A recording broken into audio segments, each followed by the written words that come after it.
عليكم ورحمة الله وبركاته. إن الحمد لله الأكرم الذي خلق الإنسان وكرم وعلمه من البيان ما لم يعلم، فسبحان الذي لا يحصى امتنانه باللسان ولا بالقلم.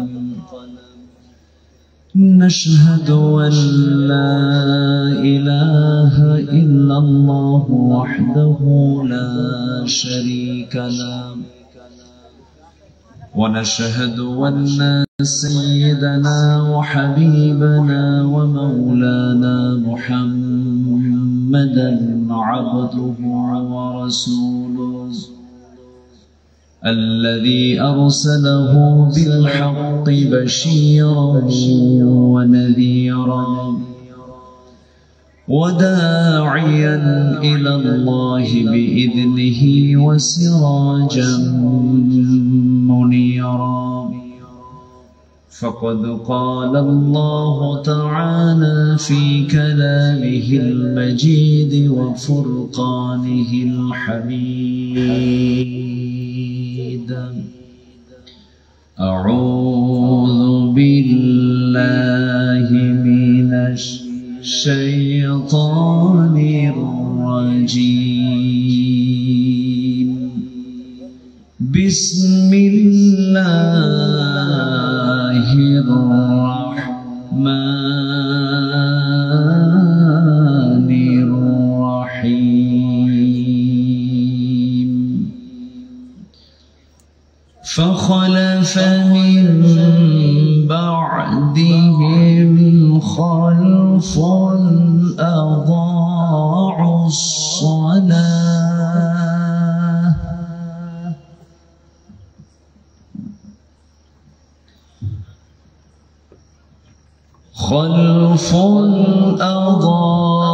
الصلاة واتبعوا الشهوات فسوف يلقون غيا.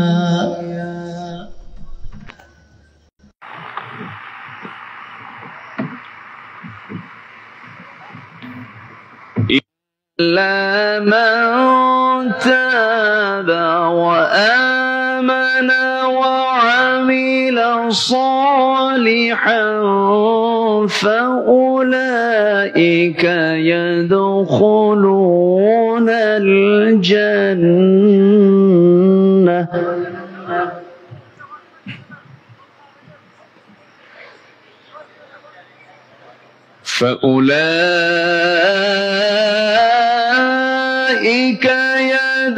يدخلون الجنة ولا يظلمون شيئا.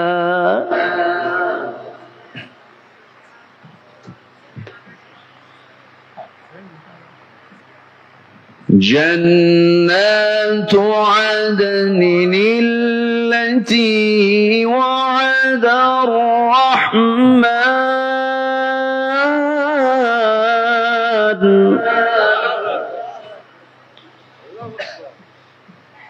التي وعد الرحمن عباده بالغيب إنه كان وعده مأتيا.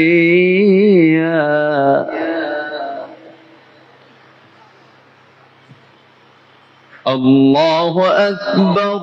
بسم الله الرحمن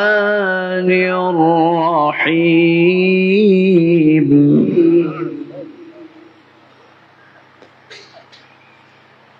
إن الله وملائكته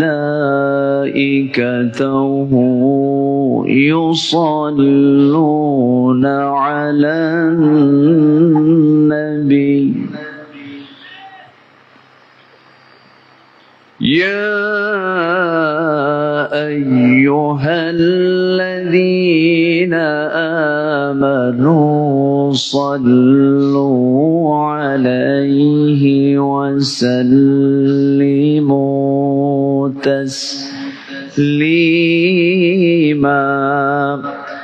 اللهم eco দিয়েন না, কোনো ইকো চলবে না।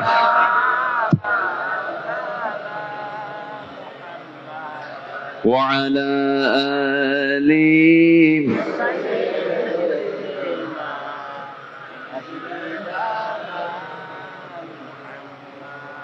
একটু মোহাব্বত দিয়ে নবীর প্রেমে মাতোয়ারা হয়ে আওয়াজ দিয়ে জবান খুলে সবাই বলুন আল্লাহুম্মা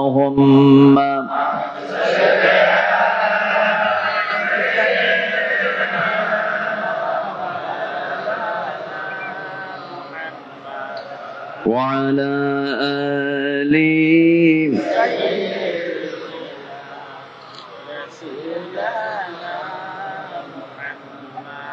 সবাই বলুন বালাগাল উলা বিকামালিহি কাশাফাত তুজা বিজামালিহি حسنت جميع خصاله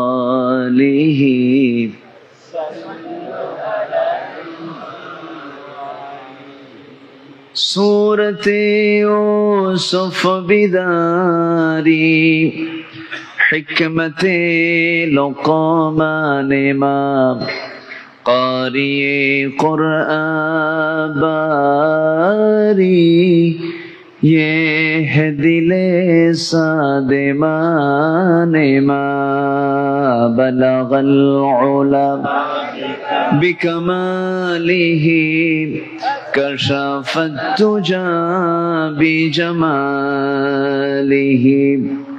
हसनत जमीउ खिसालिही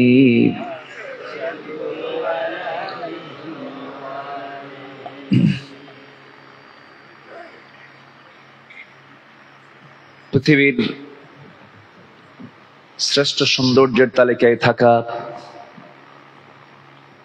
অঞ্চলগুলোর অন্যতম একটি প্রাকৃতিক নৈসর্গিক সৌন্দর্যের অপরূপ লীলাভূমি সুন্দরবনের লাগোয়া অঞ্চল সাতক্ষীরার কালীগঞ্জ উপজেলার মৌতলা মাহফিল ইন্তেজামি কমিটি কর্তৃক আয়োজিত হেরার জ্যোতি ইসলামী যুব সংঘ মাহফিল ইন্তেজামি কমিটি কর্তৃক আয়োজিত আজকের এই তাফসীরুল কোরআন মাহফিল 2025 মহৎ আয়োজনের সম্মানিত সুযোগ্য সভাপতি মুফতি মাওলানা আইয়ুব আলী, আজকের এই মহৎ আয়োজনের সম্মানিত অনারেবল চিফ গেস্ট,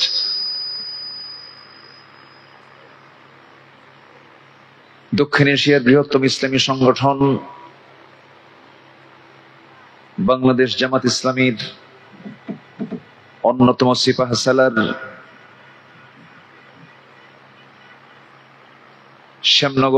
শ্যামনগর কালীগঞ্জের নির্বাচনী আসনের সাবেক সফল সংসদ সদস্য মজলুম জননেতা জনাব গাজী নজরুল ইসলাম, আজকের মাহফিলের বরেণ্য অতিথিবৃন্দ, বিশেষ করে আমার পূর্বে কথা বলেছেন নন্দিতা আলেমে দ্বীন মুহাদ্দিস তরিকুল ইসলাম বেলালি, উপস্থিত হাজারাত উলামায়ে কেরাম, ফদলাইজাম, সুশীল সমাজ, জাতির শ্রেষ্ঠ সন্তান, শিক্ষক মন্ডলী, জাতির বিবেক, সাংবাদিক বৃন্দ, সামনে উপস্থিত, দূরে কাছের বিভিন্ন স্থান থেকে ছুটে আসা কালিমার ঝান্ডাবাহী, তাওহীদের পতাকাবাহী, দ্বীন ইসলামের নরসারদুল বীর মুজাহিদ প্রাণ প্রিয় সম্মানিত দ্বীনি ভাইরা, আড়ালে বসে আছেন শ্রদ্ধেয়া সম্মানিতা মা বোনেরা, আলোচনার সূচনায় আনুষ্ঠানিকতার মধ্য দিয়ে আমার পক্ষ থেকে আবারও দিল খোলা সালাম, আসসালামু আলাইকুম ওয়া রাহমাতুল্লাহি ওয়া বারাকাতুহু। সবাই কেমন আছেন বলুন?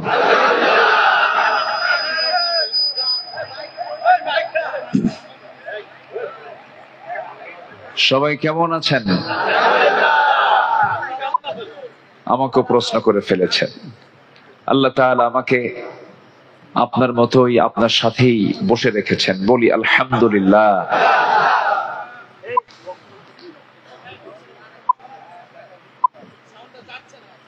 সম্মানিত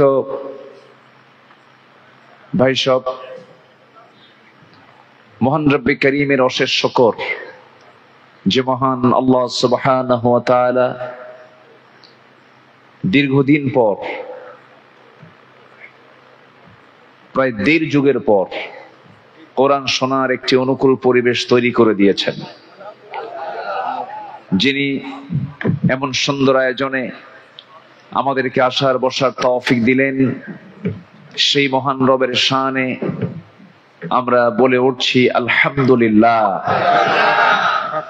আমাদের সাবেক এমপি মহোদয়, তিনি আমার কাছ থেকে অনেক আগেই বিদায় নিয়েছেন, শুধু আনুষ্ঠানিকতা সম্পূর্ণ করার জন্য বসেছিলেন। আমি তাকে অনেক আগেই রুখসত দিয়েছি। ওনার তো সারাদিনে যে কত ব্যস্ততা, যে ডাকে সেই ডাকেই তাকে সাড়া দিতে হয়। হয়তোবা দেখা যাবে যে এখনো তার আরো কিছু প্রোগ্রাম পড়ে আছে, যেতে হচ্ছে। তো যাই হোক, মহান রব্বুল আলামিন আমাদের এই মুরব্বী বর্ষিয়ান জননেতা গাজী নজরুল ইসলাম সাহেবের সকল খেদমতকে আল্লাহ রাব্বুল আলামিন কবুল করুন। একটু জোরে বলি আল্লাহুম্মা আমিন। আমার দিকে তাকান, আমরা ধীরে ধীরে আলোচনার দিকে চলে যাচ্ছি। সম্মানিত বন্ধুগণ, মহান রব্বুল আলামিন এই জাগতিক জীবনে আমাদেরকে একটা নির্দিষ্ট লক্ষ্যে পাঠিয়েছেন, নির্দিষ্ট একটি উদ্দেশ্যকে সামনে রেখে আল্লাহ রাব্বুল আলামিন আমাকে আপনাকে পাঠিয়েছেন। সে লক্ষ্য অন্য কিছু নয়। লক্ষ্য হলো এই পৃথিবীতে বান্দার দায়িত্ব হলো জীবনের সকল জায়গায় কার দাসত্ব মেনে নেওয়া, কার ইবাদত করা। ইবাদত মানে আমরা অনেকে বুঝি আজান হবে মসজিদে যাব, রমজান আসবে রোজা রাখবো, টাকা আছে হজে যাব, সমর্থ আছে বছরে একবার যাকাত দেব, এই তো আমার ইবাদত। কিন্তু এর বাইরে আরো ইবাদত আছে না নাই? ইবাদত কি শুধু 4টা কাজের মধ্যে সীমাবদ্ধ না? সকল কাজের মধ্যেই, সকল কাজের মধ্যেই। আপনি শৌচকার্য করতে যাবেন, আপনি টয়লেটে যাবেন, আপনি শৌচকার্য সম্পন্ন করবেন, এটাও যদি আপনার ইসলাম সম্মত হয়ে থাকে, এটাও আপনার ইবাদত। রাতের আধারে বৈধ স্ত্রীর পাশে আমি থাকলাম, এটা আমার জন্য ইবাদত। পৃথিবীর এমন কোনো কাজ নাই যে কাজে ইবাদত নাই। প্রত্যেকটা কাজেই হুকুম দিয়েছেন কে? আসতে বলবেন না, হুকুম দিয়েছেন কে? আল্লাহ তাআলা। সম্মানিত ভাইয়েরা, সবাইকে আমার আওয়াজ শুনতে পাচ্ছেন? আমার কথা কি সবাই শুনতে পাচ্ছেন তো নাকি? সবার কানে আওয়াজ যাচ্ছে তো? বলি আলহামদুলিল্লাহ। সম্মানিত হাজিরিন, আমি সেখান থেকে কথা বলতে চাই যেখান থেকে আমি তেলাওয়াত দিয়ে শুরু করেছি। ধীরে ধীরে আমরা সেই আয়াতের দিকে চলে যাচ্ছি। মহান রব্বুল আলামিন এই দুনিয়াতে আদম থেকে নিয়ে আমরা রাসূল পর্যন্ত অনেক পয়গম্বর পাঠিয়েছেন। লক্ষাধিক পয়গম্বর আল্লাহ তাআলা এই দুনিয়াতে পাঠিয়েছেন। পৃথিবীর প্রথম মানুষ একজন নবী। আমরা সেই প্রথম মানুষেরই সন্তান। আমাদের সবার পিতাকে বলুন তো? জোরে বলুন কে? আদম আলাইহিস সালাতু ওয়াস সালাম। তিনি আমাদের প্রথম পিতা, পৃথিবীর প্রথম মানুষ, আমাদের প্রথম পিতা তিনি।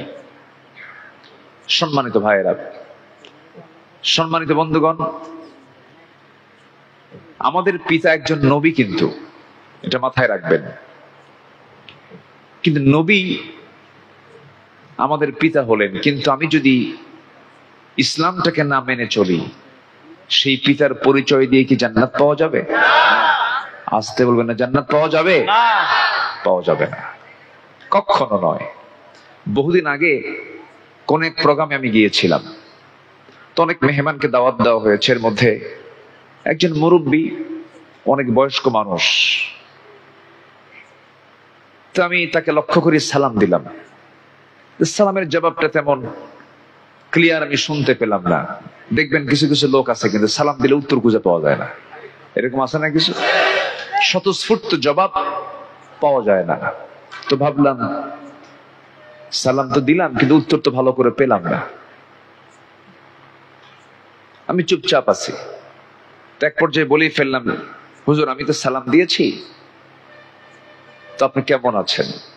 ধমকের শুরু উত্তরটা পেলাম, তেমন সারা শব্দ পেলাম না। এক পর্যায়ে আমি বলেই ফেললাম, হুজুর একটু প্লিজ আপনার পরিচয়টা। আমি অমক পীরজাদা। আমি শুনে বললাম আচ্ছা ঠিক আছে, আলহামদুলিল্লাহ। তো আমি কিছুক্ষণ পর আমি চুপচাপ আছি, আমাকে উনি লক্ষ্য করে প্রশ্ন করছেন, আপনি কে, আপনার পরিচয়? তো আমি বললাম আমি হলাম নবীজাদা। কি কথা কি বুঝতেছেন আপনারা? তো উনি আমার দিকে একটু বড় চোখে তাকায় থাকলেন যে আপনি এরকম করে উত্তর দিলেন কেন? আপনি যদি নিজেকে যদি পীরের ছেলে দাবি করে পীরজাদা বলতে পারেন, আমি তো নবীজাদা, আমার বাপ নবী, আমি তার ছেলে, আমার বাপ হলো আদম, আমি তার সন্তান, আমি হলাম নবীজাদা। তো পীরের চাইতে তো নবীর দামে বেশি, লাভটা কি? লাভ তো নাই।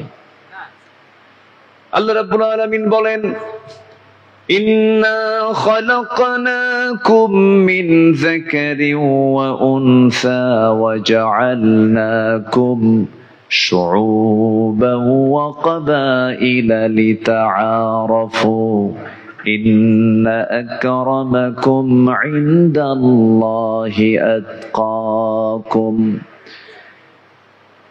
হে মানব মণ্ডলী, তোমরা আমাকে ভয় করো, তোমরা সেই মহান প্রভুকে ভয় করো যিনি এক নর এবং নারী থেকে মানুষকে সৃষ্টি করেছেন, বিভিন্ন গোত্রে গোত্রে ভাগ করেছেন, বিভিন্ন ভাষা দিয়েছেন, বর্ণ দিয়েছেন, যেন তোমরা একে অপরকে চিনতে পারো। তবে তোমাদের মধ্যে সেই লোকটাই সবচেয়ে উত্তম, আল্লাহর কাছে সবচেয়ে বেশি সম্মানিত, যে বান্দা তার জীবনের সবচাইতে বেশি ভয় করে সে তার প্রভু আল্লাহকে। জোরে কোন সুবহানাল্লাহ। এই ফ্যানটা বন্ধ করে দেন, হ্যাঁ একদম টোটাল অফ করে দেন। আমার কানে আওয়াজটা কম মনে হচ্ছে। হ্যাঁ একটু মাইক, ওই যে মাইকের তো আওয়াজও পাই না, আওয়াজ একটু আমার কানে কম আসতেছে, একটু চেষ্টা করেন না। এটা জায়গাটাও তো একটু বদ্ধ জায়গা, তো তার এটাকে কাভার করতে পারছে না। বেশি জোরে দিলে পরে যে ওয়ালে এসে ধাক্কা খাবে। একটা উন্মুক্ত জায়গায় যে হয় এটা অতটুকু হবে না, তবে উনি চেষ্টা করুক, দেখা যাক কি হয়। জি, আমাকে সময় দিচ্ছেন তো আপনারা নাকি? ইনশাআল্লাহ। কারো কোনো সমস্যা নাই তো? জোরে বলি ইনশাআল্লাহ। সম্মানিত ভাইয়েরা, আমাদেরকে দীর্ঘদিন কথা বলতে দেয়নি, অনেক বাধা দিয়েছে, কিন্তু কোরআনকে যারা অচল করতে যাবে তারাই অচল হয়ে যাবে। এটা ইতিহাস, এটা ইতিহাস না বলেন? ফেরাউন মূসা আলাইহিস সালামকে নিশ্চিহ্ন করতে চেয়েছিল, নিশ্চিহ্ন হয়ে গেছে কে? ফেরাউন। নমরুদ চেয়েছিল ইব্রাহিম আলাইহিস সালামকে আগুনে পুড়ে মারবে, কিন্তু সেই নমরুদকে আল্লাহ পাক অটিস্টিক মশা দিয়ে বিদায় করলেন কে? আল্লাহ, আল্লাহ তাআলা। সম্মানিত ভাইয়েরা, না কি শুরু করলেন আবার? যা ছিল তাই রাখেন। সম্মানিত বন্ধুগণ, যে আবু জেহেল রাসূলকে তার নিজের বাড়ি থেকে বের করে দিয়েছিল, হত্যার পরিকল্পনা নিয়ে বদর প্রান্তর পর্যন্ত চলে গিয়েছিল। সে আবু জেহেল শুধুমাত্র ইসলামকে বিরোধিতা করার কারণে আবু জেহেল হিরো থেকে জিরো হলো, তার বাড়িটা হয়ে গেল এখন আন্তর্জাতিক পায়খানা। এই 16 বছর ইসলামকে নিশ্চিহ্ন করতে গিয়ে সর্বশেষ 6 আগস্ট আসার আগ দিয়ে, 5 আগস্ট আসার আগ দিয়ে মাত্র 7 দিন আগে, বিফোর 7 ডেজ, মাত্র 7 দিন আগে তারা যখন একটি দলের নিবন্ধনকে বাতিল করলো, এটা নির্দিষ্ট কোন দলের নিবন্ধনকে ওরা বাতিল করতে চায়নি, ওরা চেয়েছিল ইসলামকে নিষিদ্ধ করতে। আল্লাহ তাদেরকে নিষিদ্ধ করে দিয়েছেন। যে গর্ত খনন করবে সেই গর্তে পড়বে, এটাই স্বাভাবিক। দলকে নিষিদ্ধ করা হলো, হ্যাঁ আপনারা দল করেন, সমস্যা নাই, কিন্তু দেশ থেকে পাচার হওয়া $243 বিলিয়ন টাকা আগে, বিলিয়ন ডলার আগে দেশে ফেরত আনেন। 57 জন সামরিক কর্মকর্তা পিলখানায় মেরে ফেলা হলো, এদেরকে জিন্দা ফেরত দেন। 2000 সন্তান অগাস্ট আন্দোলনে, জুলাইয়ের আন্দোলনে শহীদ হলো, এদেরকে ফেরত দেন। কি আমাদের কথা ঠিক আছে কিনা বলে? আল্লামা সাঈদীর কোনো দোষ ছিল? দোষ ছিল না মনে হয় আপনাদের? কোনো দোষ নাই। দোষ কি জানেন? ওনার মুখ থেকে শুধু একটা কথাই বের হয়েছিল, কোন আইন চলবে না, আইন চলতে হবে আল্লাহ। ওরা তো বড় বড় মদের বোতল খায়, দেখেন এখন মেয়েদেরকে লালায় দিছে, রাস্তায় নেমে বলতেছে পুরুষের সব ক্ষমতা ভেঙ্গে করার সমতা, মানে পুরুষ ক্ষমতা নিয়ে থাকবে তা হবে না। আচ্ছা বলেন তো, গায়ের জোর কার বেশি, পুরুষের বেশি না নারীর বেশি? দোষ কার? আল্লাহর। আল্লাহর দোষ?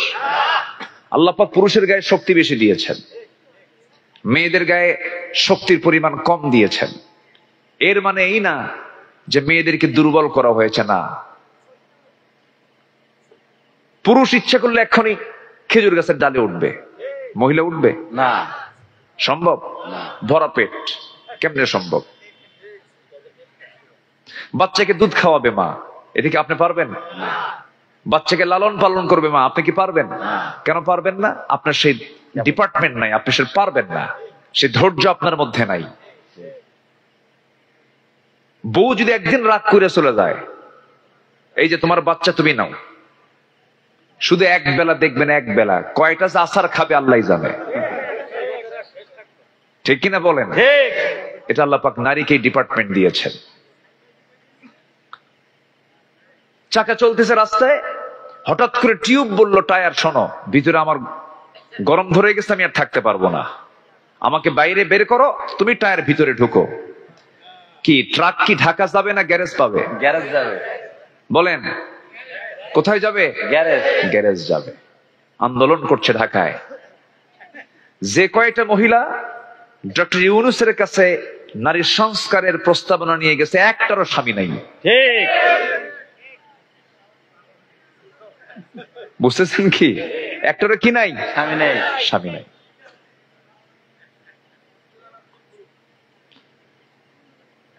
সেই দিন আবার কোন এক নেতা আলেমদেরকে নিয়ে কথা বলতে নিয়ে বলতেছে যে আলেমরা মানুষের বাড়ি খায়, 2-4 পয়সা মানুষ দেয়। এত হেয় ভেংসি কেটে কথা বলতেছে যে তাদের মুখে রাষ্ট্র নিয়ে এত কথা আসবে কেন? আলেমকে নিয়ে বাজে কথা বলো? তোমার মায়ের বিয়ে পড়াইছে কে? এই যে মেডিকেলের ডাক্তারগুলো বের হয়ে আসে, মেডিকেল কলেজে পড়ে, Satkhira medical college, Dhaka medical college, এই যে মেডিকেল কলেজগুলো আছে, মেডিকেল কলেজ কার টাকায় চলে? জনগণের টাকায় না? জনগণের টাকায় না? তাহলে যারা পড়ে তারা কার টাকা দিয়ে পড়ে? তো জনগণের টাকায় মেডিকেলের ডাক্তার যদি হয়, মাদ্রাসায় ছাত্ররা পড়াশোনা করে, সেখানে জনগণ টাকা দেয়? আপনি এমন করে হেও করে কথা বলেন কেন? তার আবার প্রশংসা করছে আবার তসলিমা নাসরিন। যে লোকের প্রশংসা তসলিমা নাসরিন করে, তাহলে সেই লোকটা কত নোংরা হতে পারে?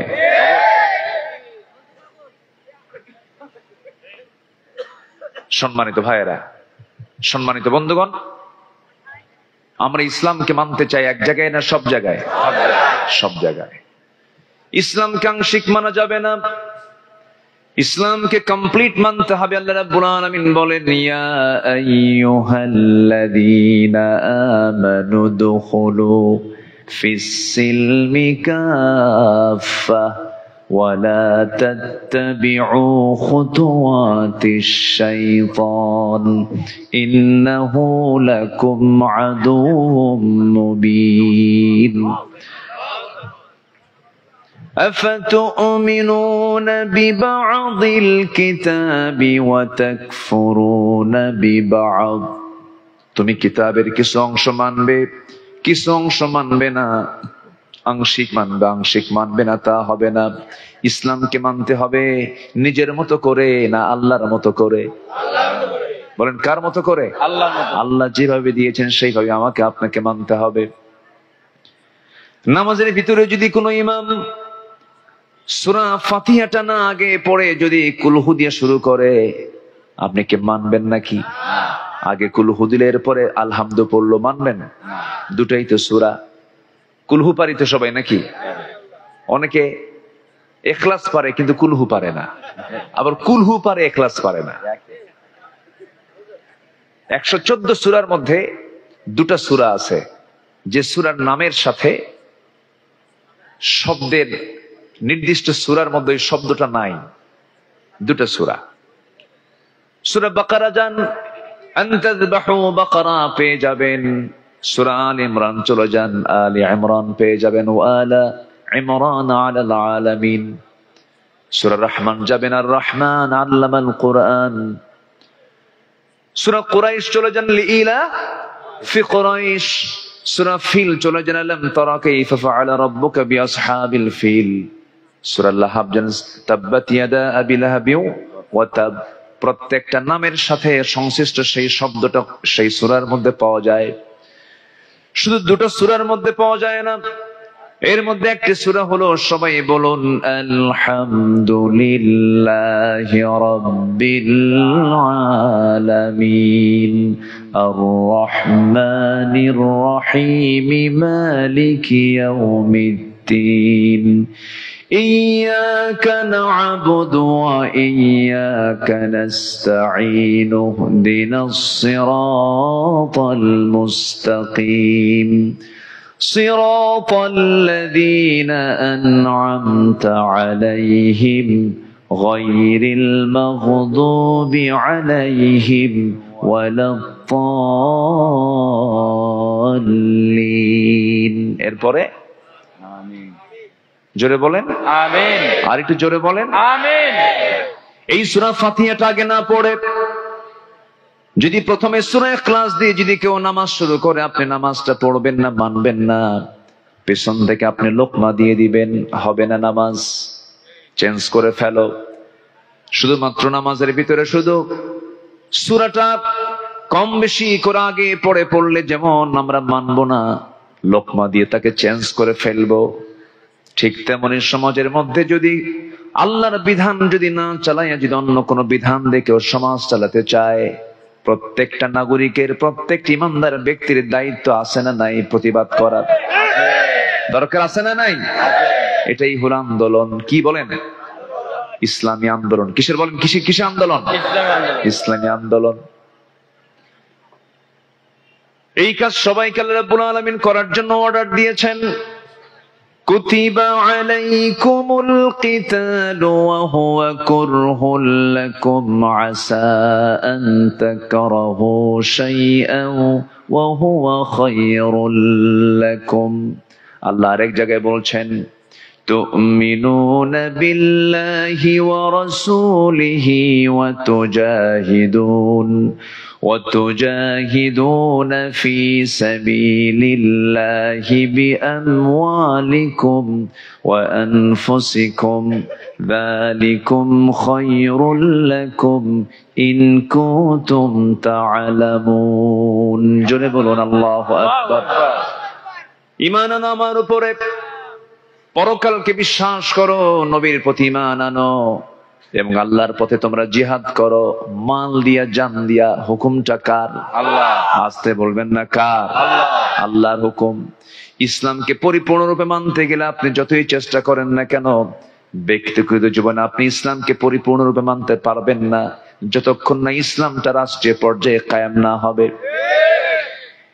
এই যে মৌতলায় এসেছেন, কি তলা এটা? মৌ। মৌ মানে কি? মধু। হ্যাঁ, মৌমাছি, মধুর মাছি, তাই না? আমরা মৌমাছি হব, মাছি হব না। জি বলি, মৌতলার মানুষ কি হবে? মৌমাছির চরিত্র নিয়ে থাকবে, মাছির চরিত্র নিয়ে থাকবে না। মাছির চরিত্র হলো ও ভালো মন্দ বোঝে না, সব জায়গায় যায়, সব জায়গায় বসে, যা খায় তাতেও বসে, যা ঝাড়ে তাতেও বসে। কি ঠিক আছে কিনা? কিন্তু মৌমাছি কয় জায়গায় বসে? এক জায়গায়। না পাক না পাক? পাক জায়গায় বসে। ফুলে বসে, ফলে বসে, রসে বসে, পচা কোনো জায়গায় বসে না। আলু দু প্রকার, একটা হচ্ছে মিষ্টি আলু, মোম আলু, আরেকটা হলো গোল আলু। আরেকটা কি? গোল আলু। আমরা কোন আলু হব? গোল আলু বুঝতেছেন তো? যে আলুটা ভর্তা থেকে শুরু করে নিয়ে, ভাজি থেকে শুরু করে নিয়ে চপ পর্যন্ত, গোশত পর্যন্ত, সব জায়গায় সকল তরকারিতে কোন আলু আছে? গোল আলু। এলাকায় কি করে? গোশে আলু দেয় না আলুতে গোশ দেয়? গোশে আলু দেয়। গোশে আলু না আলুতে গোশ? গোশে আলু। গোশে আলু।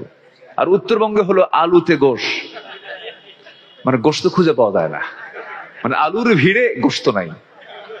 আলুর ভিড়ে কি নাই? গোশত নাই। না, আপনারা ফাঁকি দেন না, মোটামুটি তাহলে গোশে আলু রাখেন। গোশে আলু মানে কি কোনো ফাঁকি নাই, মাঝে মাঝে একটু আলু দেখা যায় এরকম। সম্মানিত ভাইয়েরা, 16 বছর এই মাহফিলগুলোর যারা অতিথি ছিল, 16 বছর, আজকে যেরকম আপনি একজন অতিথি পাইলেন গাজী নজরুল ইসলামকে, ওনার কি কোনো যাত্রায় পাবেন? কোন থিয়েটার নাটকের মঞ্চে পাবেন? আর এই 16 বছর যারা ক্ষমতায় ছিল তারা মাহফিলের সভাপতি, আবার যাত্রা কমিটির সভাপতি। ওটা মৌমাছি না মাছি? মাছি। কাম সারছে, অ্যাডভান্স তফসিল।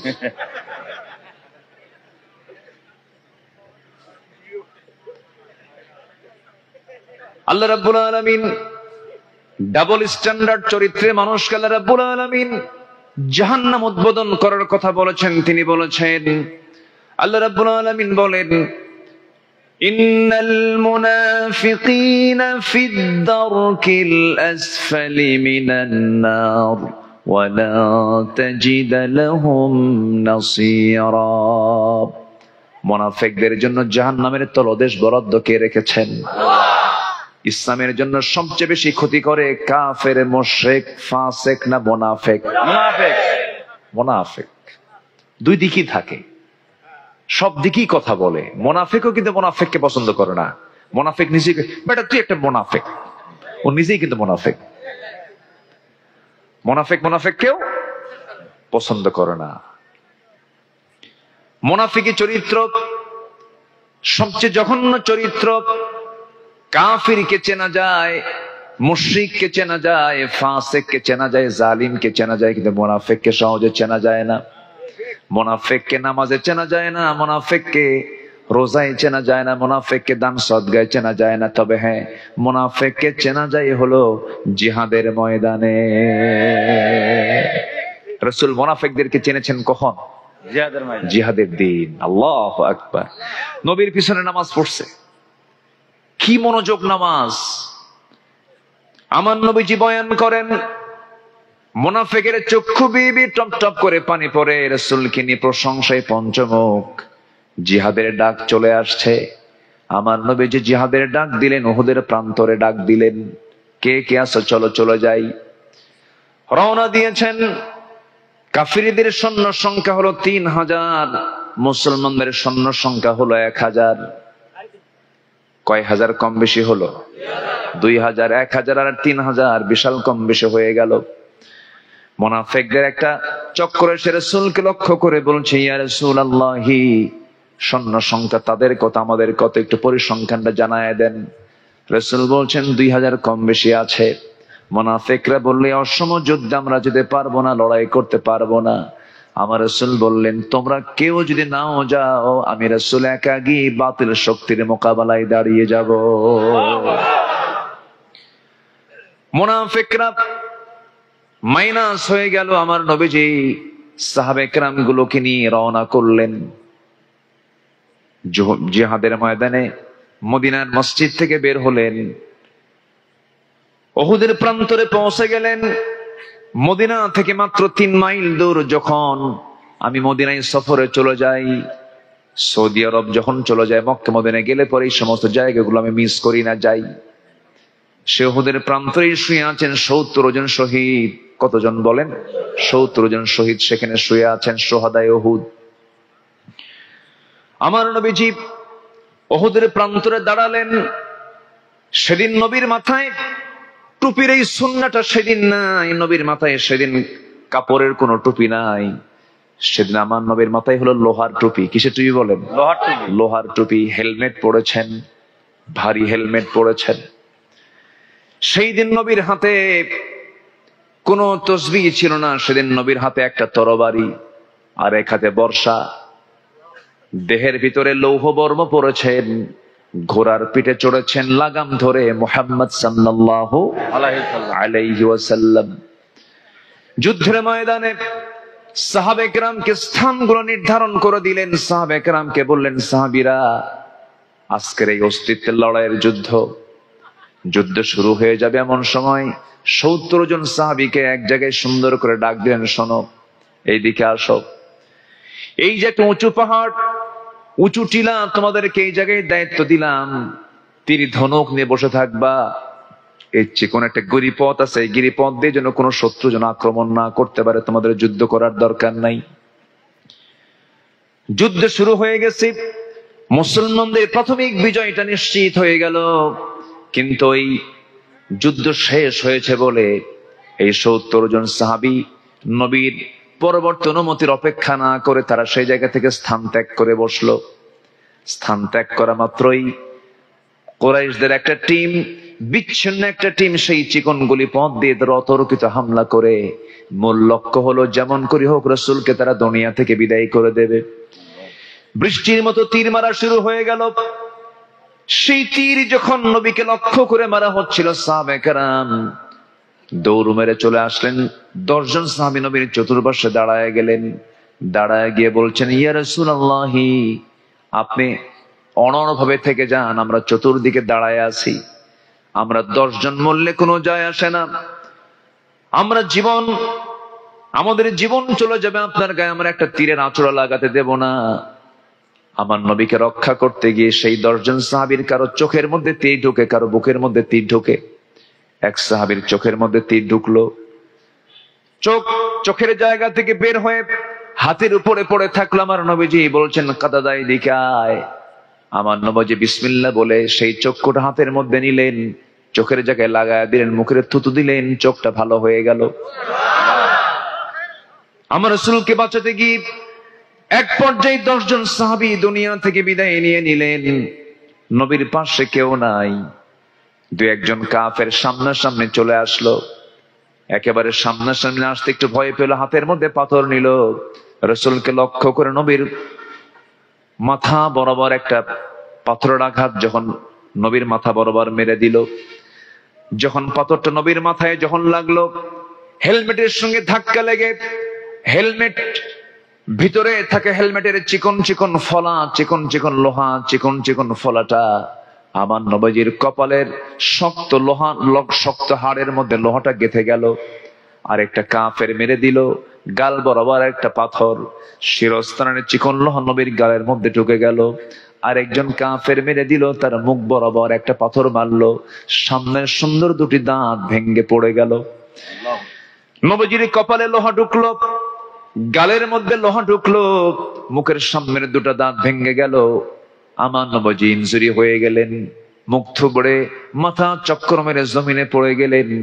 কাফিরদের দৃষ্টিগোচর হলো, চিৎকার মেরে মেরে বলছে কতিলা মুহাম্মদ, মুহাম্মদ নিহত। চতুর্দিকে যখন এই সংবাদ ছড়ালো, নবীর কানে যখন সংবাদ, নবীর মৃত্যুর কথা যখন সাহাবে কেরামদের কানে যখন চলে গেছে, সাইয়েদনা ওমর ফারুক পাগলের মতো বের হয়ে গেছেন রাস্তায়, আর দেরি করলেন না। জীবন দেওয়ার মানসিকতা নিয়ে, যে দুনিয়াতে রাসূল বেঁচে নাই সেই দুনিয়াতে আমাদের বাঁচার কোনো প্রয়োজন নাই। লড়াই শুরু হয়ে গেছে, কিন্তু সাইয়েদনা আলী মনে মনে চিন্তা করছেন, না ইসলাম তো পরিপূর্ণ হয় নাই, দাওয়াতে দিন তো পরিপূর্ণতা পায় নাই, রাসূল মারা যেতে পারেন না। তন্ন তন্ন করে খুঁজতে খুঁজতে আমার রাসূলকে একটা জায়গায় তিনি পেয়ে গেলেন। আমার নবী মুখ থুবড়ে জমিনে পড়ে আছেন, মুখের রক্তগুলো জমিনে স্পর্শ করেছে, রক্ত দিয়া দাড়িগুলো ভিজে গেছে, রক্ত দিয়া বুকের জামাগুলো লাল হয়ে গেছে। নবীজিকে চেনা যায় না। সাইয়েদনা আলী নবীজির চেহারার দিকে তাকায় বলছেন, ইয়া রাসূলুল্লাহ, যে মক্কার কুরাইশরা আপনাকে এমন রক্তাক্ত করলো, আপনি তাদের জন্য লানত করুন। রাসূল বলেন, আলী একটা কথা জেনে রেখে দিও, বেশি দিন দূরে নয়, যে জমিনে বিশ্বনবী রক্ত ঝরেছে এই জমিনে আল্লাহর দ্বীন কায়েম হয়ে যাবে। আল্লাহু আকবার। জমিনে রক্ত ঝরলে কি কায়েম হয়? দিন কায়েম। কি কায়েম হয় বলেন? দিন কায়েম হয়। এই জমিনে শহীদের রক্ত আছে না নাই? আলেমের রক্ত আছে না নাই? সাইদির রক্ত আছে না নাই? নিজামীর রক্ত আছে না নাই? মুজাহিদের রক্ত আছে না নাই? আছে না নাই? এই জমিনে আল্লাহর দ্বীন কায়েম হয়ে যাবে ইনশাআল্লাহ। আল্লাহ কবুল করুন, আল্লাহ কবুল করুন। সম্মানিত ভাইয়েরা, আমার নবীজি মুখ থুবড়ে পড়ে আছেন। সাইয়েদনা আলী রাদিয়াল্লাহু তাআলা আনহু রাসূলকে সেই জায়গা থেকে তুললেন, দূর মেরে নিয়ে সেই জায়গা থেকে তুলে নিয়ে তাকে উঁচু পাহাড়ের এক জায়গায় শোয়া রাখলেন। কপালের মধ্যে লোহা ঢুকে আছে, গালের মধ্যে লোহা ঢুকে আছে, সামনের দুটো দাঁত পড়ে গেছে। নবীর পাশে দাঁড়িয়ে থাকে এক পাগল সাহাবী উবাইদ ইবনে জাররাহ রাদিয়াল্লাহু তাআলা আনহু, নবীজির কপালে বিদ্ধ লোহাটাতে হাত দিলেন, টান দিতে নিলেন। রাসূল আওয়াজ করেন, টান মেরে বের করতে পারছিলেন না। কেমনে তিনি লোহাগুলো বের করবেন? এক পর্যায়ে নবীজির বিদ্ধ হওয়া কপালে বিদ্ধ হওয়া লোহার ফলাতে তিনি তার মুখটা লাগালেন, এত জোরে টান মারলেন, লোহাটা এক টানে বের হয়ে আসলো। কিন্তু দেখা গেল উবাইদ ইবনে জাররাহর সামনের দুটো দাঁত ভেঙে পড়ে গেছে।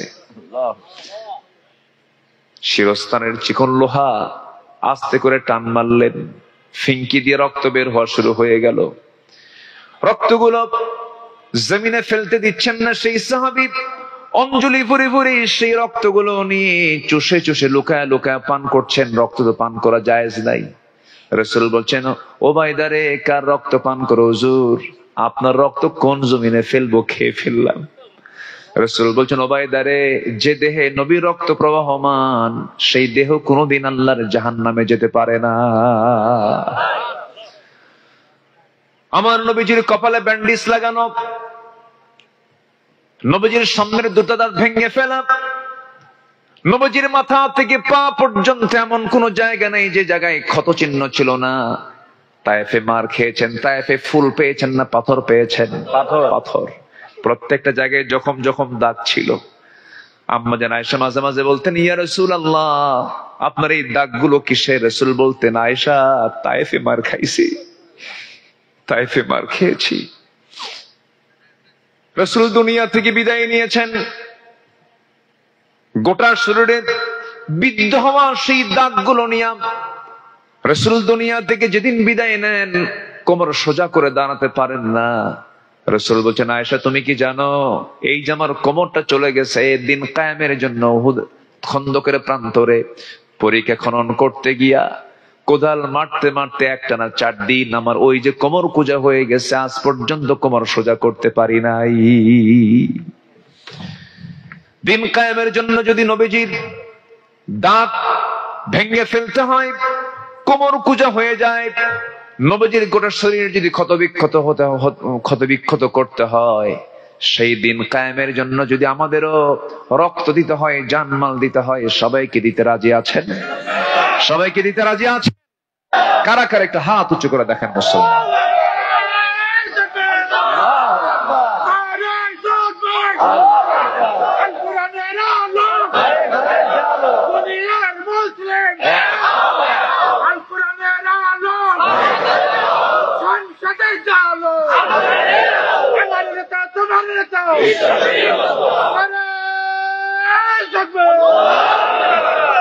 আল্লাহ কবুল করুন, জোরে বলি আমিন। আমি যখন সাতক্ষীরা ক্রস করছিলাম, প্রচুর বৃষ্টি। আমি কমিটিকে বললাম, ভাই আমি যে করবো কি, বৃষ্টি তো কুজোর, এখানে বৃষ্টি নাই। বলি আলহামদুলিল্লাহ, এই ক্ষমতা কার? আল্লাহ। আল্লাহ পারেন না? আল্লাহ পারেন। কেউ যেটা পারে না সেটা কে পারেন? আল্লাহ। আমার আল্লাহ পারেন। আমি খুব কষ্ট ফিল করছি যে মানুষগুলো বসে থাকার জায়গা পাচ্ছে না, ছাদে গাছে বিভিন্ন জায়গায় ঝুলে ঝুলে আলোচনাগুলো শুনতেছে তারা। আল্লাহ তুমি আমাদের এই কষ্ট করে শোনা বলাকে তুমি আল্লাহ কবুল করো, জোরে বলি আমিন। আরো জোরে বলি আল্লাহুম্মা আমিন। তাহলে দিন কায়েমের পথে আমাদের পিছিয়ে থাকবো না এগিয়ে থাকবো? ইসলামকে মানতে গেলে, পরিপূর্ণ মানতে গেলে, ইসলাম ব্যক্তি জীবনে থাকা দরকার শুধু, না রাষ্ট্র জীবনে থাকা দরকার? রাষ্ট্র জীবনে ইসলাম থাক, সবাই চান না আপনারা? আমার দেশে ব্যক্তিগত জীবনে ইসলাম প্র্যাকটিস থাকলেও রাষ্ট্র জীবনে ইসলামের প্র্যাকটিস নাই। এটা আসুক, সবাই কি চান না আপনারা? যে মুসলমান চায় না, ওর ঈমান আবার নতুন করে আনতে হবে, নতুন করে ঈমান আনতে হবে। একটু মনোযোগ দিয়ে আপনারা একটু কান লাগান, একটু কথাগুলো শুনি আমরা। অনেক রাত হয়ে গেছে মনে হয় নাকি? না না, কষ্ট পাচ্ছেন না তো? বলি আলহামদুলিল্লাহ। আমি যে সূরা থেকে তেলাওয়াত করেছি সেই সূরার নাম হচ্ছে সূরা মারিয়াম। সূরা কি? মারিয়াম। মারিয়াম। এই মারিয়াম কিন্তু কালীগঞ্জের মারিয়াম না, কোরআনের মারিয়াম। কোথাকার মারিয়াম? কোরআনের। আর এমনি তার অ্যাড্রেস হলো বাইতুল মুকাদ্দাস।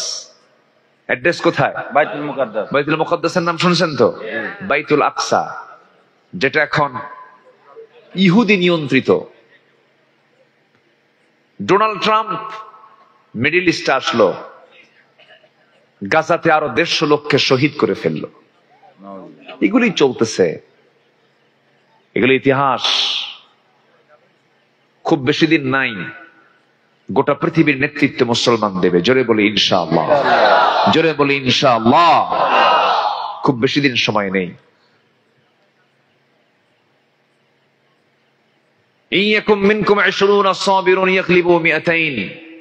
তোমরা যদি 20 জন ইমানদার হতে পারো, ধৈর্যশীল, 200 জনের উপর আমি তোমাকে বিজয় দিয়ে দেব। আমার দেশে 20 কোটি মুসলমান, পার্শ্বের দেশে আছে 200 কোটি। ধরেন 150 থেকে 200 কোটি, আল্লাহ পাক সংখ্যা মিলায় দিছে, কিন্তু এই 20 কোটি 200 কোটিকে হারায় দেবে, কোরআন বলে দিচ্ছে। সুবহানাল্লাহ বলবেন না? কোনো টেনশন নাই। ভারত বলে দিয়েছে পৃথিবীর আরেকটা গাজা নাকি পাকিস্তানকে বানাবে, পাকিস্তানকে আরেকটা গাজা বানাবে, এই কথা বলেছে। সম্মানিত ভাইয়েরা, পৃথিবীর মানচিত্র থেকে ভারত নাম মুছে যাবে একদিন, ঠিক কিনা বলেন? ভারত নাম মুছে যাবে, টুকরো টুকরো হয়ে যাবে। ওরা মসজিদ টুকরো টুকরো করেছে, আল্লাহ ওদেরকে টুকরো টুকরো করবে। অনেক আলেমকে মেরেছে, নামাজিকে ধরে হত্যা করেছে, অনেক মুসলমানকে মেরে ঝুলাই রেখেছে, মসজিদ আজানকে নিষিদ্ধ করে দিয়েছে, গরু জবকে নিষিদ্ধ করে দিয়েছে, অনেক কিছুই করেছে। আমার দেশের হিন্দু ভাইরা মাশাআল্লাহ, আমরা ইসলাম শিখেছি, ইসলাম থেকে পড়েছি, আমরা তাদেরকে অনেক সম্মান করি, তাদের মন্দির আমরা পাহারা দেই। ওদের কাছ থেকে আমাদের শেখার কিছু নাই। চিন্তা করা যায়, সাতক্ষীরার এই দিকে ঢুকলেই খালি প্রথমে হলো দেব, এরপরে কালী, এরপরে শ্যাম, ঠিক আছে না? ঠিক। দেবহাটা, কালীগঞ্জ, শ্যামনগর, দেব, কালী, শ্যাম। শ্যাম। শেষ অবশ্য মুন্সি আছে, মুন্সি দিয়ে শেষ হয়েছে নাকি? আরে মুন্সি শেষ করবে। হ্যাঁ ঠিক আছে। দেব, কালী আর শ্যাম যা থাকো থাকো, আসো মুন্সির কাছে কালিমা পড়ে ফেলো।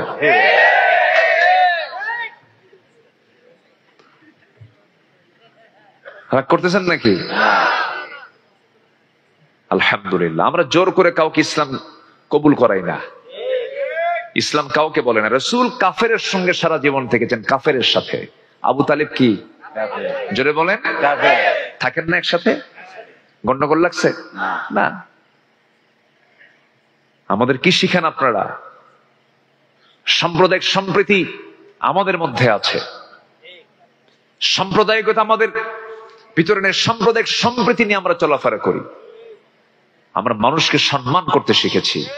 রাসূল বসে আছেন, এক ইহুদির লাশ আসতেছে, রাসূল দাঁড়ায় গেলেন, বলা হলো আব্বা এর কি হলো? ও ঘুমায় পড়ছে। আচ্ছা আচ্ছা, এই চেয়ার গুলো এতিমের মতো বসে আছে, চেয়ার গুলো হ্যাঁ একটু নিয়ে যান।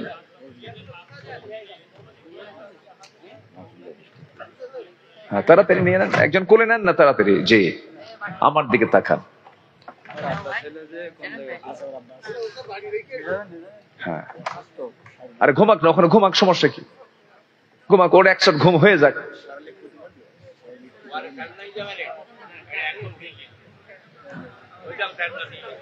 দেন ঘুমায় দেন, ছোট্ট বাচ্চা তো। আমি কি আলোচনা চালাবো? ইনশাআল্লাহ। কারো কোনো সমস্যা নাই তো? না। বলুন আলহামদুলিল্লাহ। আলহামদুলিল্লাহ। কোন সূরা বলেন তো? সূরা মারিয়াম। কোথাকার মারিয়াম? কুরআনের মারিয়াম। মহাগ্রন্থ। বাড়ি কোথায়? বাইতুল মুকাদ্দাস। বাইতুল মুকাদ্দাস। আকসা। প্রথম কিবলা কোনটা? বাইতুল মুকাদ্দাস। বাইতুল আকসা। আল্লাহু আকবার। সেই বাইতুল আকসা আজকে রক্তে রঞ্জিত। একটা ছোট্ট বাচ্চা দেখলাম কঙ্কাল হয়ে গেছে, খাবার নাই, কেউ দেখার নাই। কে বলবে মুসলমানদের পক্ষে কথা? এমন বলার মতো একটা ওমর নাই।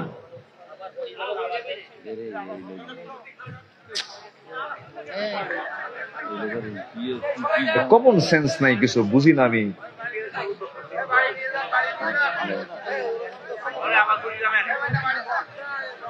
বসতে চাচ্ছে হলে হলো নাকি? একটা কমন সেন্স নাই আপনাদের? শোয়ায় দেন,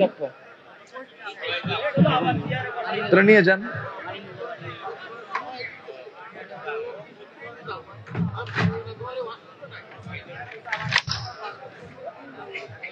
যে আমার দিকে তাকান।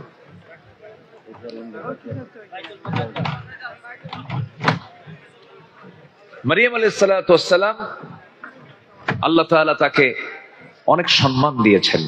গোটা কোরআনে আল্লাহ তাআলা কোন মহিলার নাম নেননি, কোন মহিলার নাম কিন্তু নাই, শুধু একজন মহিলার নাম আছে। সে কে বলেন তো?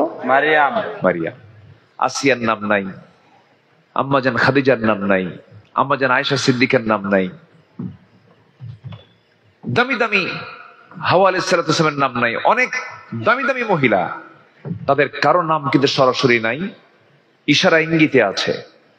ইমরাতে ফিরআউন আছে, ইমরাতে নূহ আছে, কিন্তু সরাসরি নবীর নাম, সরাসরি একজন মহিলার নাম কিন্তু গোটা কোরআনে কোথাও নাই। এই মহিলার নামও আসতো না, এই নারীর নামটাও আসতো না। তাফসীর আসছে আল্লাহ পাক এই জন্য দিয়েছেন, কারণ আল্লাহ তাআলা তাকে তার গর্ভে একটা সন্তান দিয়েছেন, যে সন্তানের পিতার কোনো পরিচয় ছিল না, তার পরিচয়টা ছিল হলো মা দিয়ে। ঈসা ইবনু মারিয়াম। কার ছেলে? কার ছেলে? গোটা পৃথিবীর মানুষ পরিচয় দেয় বাবা দিয়া। কি দিয়া বলেন? বাবা দিয়া। আর ঈসার পরিচয় কি দিয়া? মারিয়াম দিয়া, মা দিয়া। এই জন্য মারিয়ামকে নিয়ে আসা লাগছে, কম্পালসারি, মানে ইমার্জেন্সি নিয়ে আসতে হয়েছে, তাছাড়া তার নামও আসতো না। আল্লাহ রাব্বুল আলামিন এই মহিলার সম্মান অনেক বাড়ায় দিয়েছেন।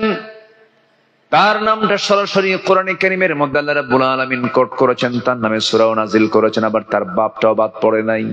ইন্নাল্লাহা আস্তাফা আদাম ওয়া নূহা ওয়া আলা ইব্রাহিম ওয়া আলা ইমরান আলাল আলামিন যুররিয়াতান বা'দুহা মিন বা'দ ওয়াল্লাহু সামিউন আলীম। জোরে বলুন আল্লাহু আকবার। আল্লাহু আকবার।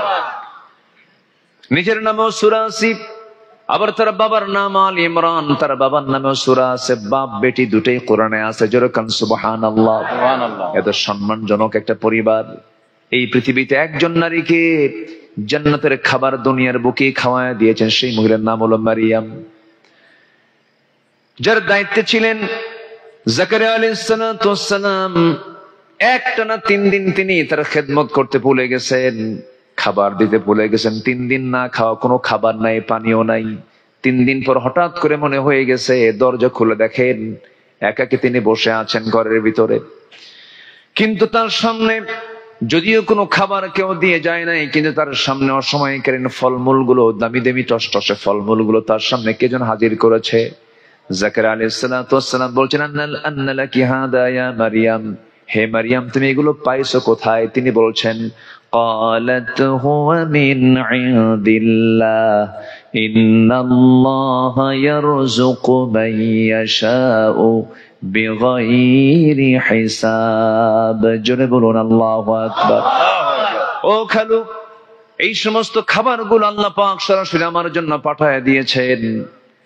আল্লাহ তাআলা যাকে দেন তাকে বেগাইরি হিসাব হিসাবে রিজিক দিয়ে দেন। আমার বন্ধুগণ, মারিয়াম আলাইহিস সালাতু ওয়াস সালামকে আল্লাহ রাব্বুল আলামিন এত সম্মান দিয়েছেন কেন, কি জন্য দিয়েছেন? যদিও তার জীবন আমার কথা বলার উদ্দেশ্য নয়, তবে তার সম্মান এত হলো কেন? যে মহিলাকে দুনিয়ার খাবার, দুনিয়ার ভিতরে জান্নাতের খাবার খাওয়ালেন। যতগুলো গুণ আছে, যতগুলো তার গুণাবলী আছে, এর মধ্যে সবচেয়ে শ্রেষ্ঠ গুণ হলো তিনি ছিলেন ধৈর্যের পিরামিড। তার জীবনে এমন কোন গালি নাই যা তিনি শোনেন নাই। প্রত্যেকটা গালির জবাব দিয়েছেন ধৈর্যের পরিচয় দিয়ে। তিনি ধৈর্য রেখেছেন কার উপরে? আল্লাহর উপরে। আসতে বলবেন না, কার উপরে?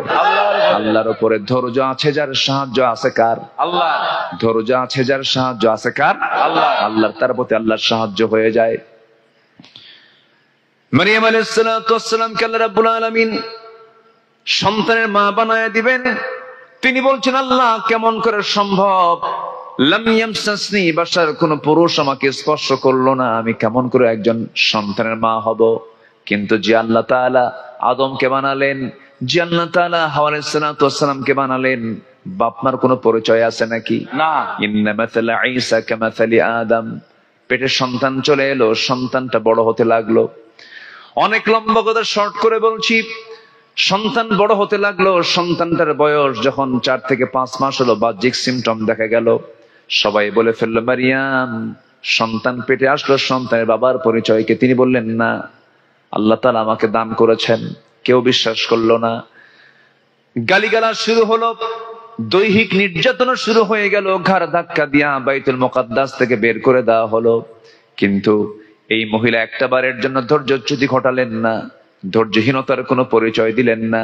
আল্লাযীনা ইযা আসাবাতহুম মুসিবাতুন ক্বালু ইন্না লিল্লাহি ওয়া ইন্না ইলাইহি রাজিউন। ফয়সালা কার?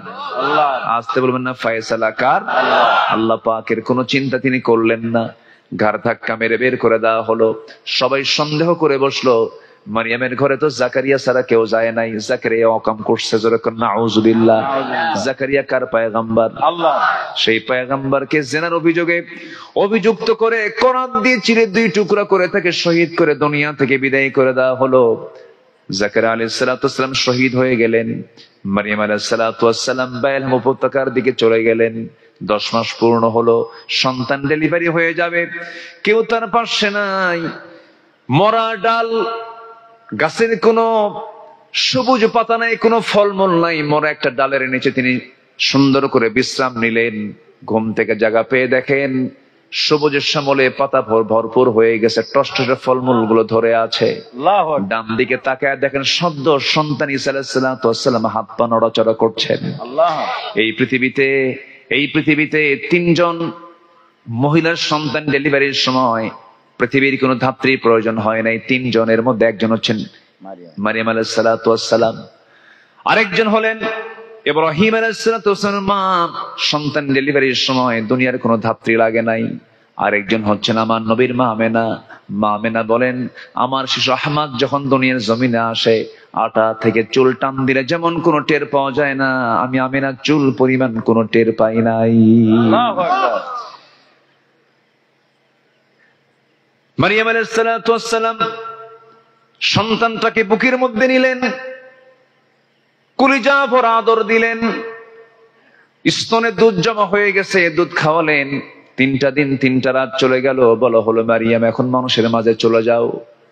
তিনি প্রশ্ন করেন, কেমন করে যাব? লোকজন যখন প্রশ্ন করবে সন্তানটার বাবার পরিচয় কি জবাব দেব? সেই সময় আল্লাহ তাকে জানায় দিলেন, ও মারিয়াম, সেই সময় তুমি বলবে, ইন্নী নাযারতু লিররহমানি সাওমা, আমি রোজা আছি, আমি কোনো কথা বলতে পারবো না। যত প্রশ্ন তোমরা প্রশ্ন করতে চাও, সন্তান কি প্রশ্ন করো, সন্তান প্রশ্নের জবাব দিয়ে দেবে। সবাই বলল, মারিয়ামকে পাগল হয়ে গেছে নাকি? ছোট্ট বাচ্চা কেমন করে কথা বলবে? এই এলাকায় কি 3 দিনের বাচ্চা কথা কয়? না। কথা বলা কি সম্ভব? না। 3 দিনের বাচ্চা। তবে হ্যাঁ, এই দুনিয়াতে 3টা শিশু দোলনা থেকে এই কথা বলেছে। নবজাতক 3টা শিশু দুনিয়াতে দোলনায় কথা বলেছে। কয়জন? 3টা শিশু। এর মধ্যে একজন হচ্ছেন আল্লাহর পয়গম্বর ঈসা আলাইহিস সালাতু ওয়াস সালাম। তিনি ছোট্ট থেকেই জানতেন তিনি আল্লাহর নবী। সুবহানাল্লাহ। ইব্রাহিম আলাইহিস সালাম জানতেন না আমি আল্লাহর নবী হব। অনেক নবী জানতেন না আমি আল্লাহর নবী হব, কিন্তু শুধু ঈসা আলাইহিস সালাতু ওয়াস সালাম জন্ম থেকেই জানতেন আমি আল্লাহর নবী হতে চলছি। কে জানায়া দিয়েছেন? আল্লাহ। আল্লাহ জানায়া দিয়েছেন। আমার বন্ধুগণ, 3টা শিশু দোলনায় কথা বলেছে। এর মধ্যে আল্লাহর নবী একজন, ঈসা আলাইহিস সালাম একজন, আরেকজন সাহেবে জুরাইস বড় আল্লাহওয়ালা ছিলেন। আমার রাসূল নিজে হাদিসটা বর্ণনা করেন, বনি ইসরাইল গোত্রের মানুষ ছিল। এই সাহেবে জুরাইস বড় একজন আল্লাহওয়ালা ছিলেন। যা বলতেন আল্লাহর দরবারে তাই কবুল হয়ে যেত। সেজদায় পড়ে কাঁদতেছেন, নামাজ পড়তেছেন। সেই সময় তার নিজের মা এসে পিছন থেকে ডাক দেয়, সাহেবে জুরাইস। ডাক দিয়েছেন, তিনি ডাকটা শুনেছেন। মনে মনে ভাবলেন, যদি মার ডাকটা শুনতে যায় আমার নামাজ তো আবার শুরু করতে হবে, নামাজটা আমি শেষ করতে পারি নাই। মার ডাকটা শুনলেন কিন্তু জবাব দিলেন না। মা বিরক্ত হয়ে গেল, আমি বারবার ডাকি আমার সন্তান আওয়াজ দেয় না। রাগের ঠেলা এক পর্যায়ে বলে ফেলতেছে, ও আল্লাহ, আমার সন্তান আমার ডাকে সাড়া দিল না। একজন খারাপ মহিলার অনিষ্ট স্পর্শ না করা পর্যন্ত তুমি আল্লাহ তার মরণ দিও না। এমন জাতীয় কথা যখন মার মুখ থেকে বের হয়ে গেছে, মার মুখ থেকে যেটাই বের হয় সেটা আল্লাহর দরবারে মঞ্জুর হয়। খারাপ নারীর অনিষ্ট থেকে, অন্তত খারাপ নারীর অনিষ্ট স্পর্শ না করা পর্যন্ত আমার সন্তানটার মৃত্যু দিও না। এমন বদ্ধ যখন দিয়ে ফেলেছে আল্লাহর দরবার, সেই বদ্ধ মঞ্জুর হয়ে গেছে। যে শহরের সমস্ত মানুষগুলো এই আল্লাহওয়ালাকে খুব মহব্বত করতে, হঠাৎ করে সেই শহরের একজন মহিলার পেটে বাচ্চা প্রসব হলো। বাচ্চা প্রসব হওয়ার সঙ্গে সঙ্গে সবাই বলল, মহিলা, এই বাচ্চাটা কার? সাহেবে জুরাইজের বাচ্চা। কেমন করে হলো? সে আমার সঙ্গে জেনা করেছিল। বড় একজন আল্লাহওয়ালার বিরুদ্ধে জেনার মামলা দিয়ে ফেললো। জেনার অভিযোগ যখন দিয়ে ফেললো, গোটা শহরের মানুষ এসে তাকে গালিগালাজ পারলো, এমনকি হাতে আঘাত করা পর্যন্ত শুরু করলো। তুমি কেমন আল্লাহওয়ালা, তোমার প্রতি আমাদের এত বড় বিশ্বাস ছিল, তুমি এমন করে জেনা করলে, এটা কেমন করে হলো? তিনি বুঝতে পারলেন না। এক পর্যায়ে তিনি বলে ফেলেন, ও শহরের বাসিন্দা শোনো, আমি জবাব দিয়ে দেব। যে মহিলাটা বলতেছে এই সন্তানটা আমার সন্তান, ওই সন্তানকে এবং মহিলাকে আমার সামনে নিয়ে আসা হলো। নিয়ে আসার পরে তিনি বলছেন সন্তানকে লক্ষ্য করে, এই সন্তান তুই বলে দে তুই কোন পিতার সন্তান। সঙ্গে সঙ্গে ছোট্ট বাচ্চার মুখ থেকে জবান খুলে বের হয়ে গেল, আমি হলাম সেই লোকের সন্তান যে লোকটা হলো রাখাল।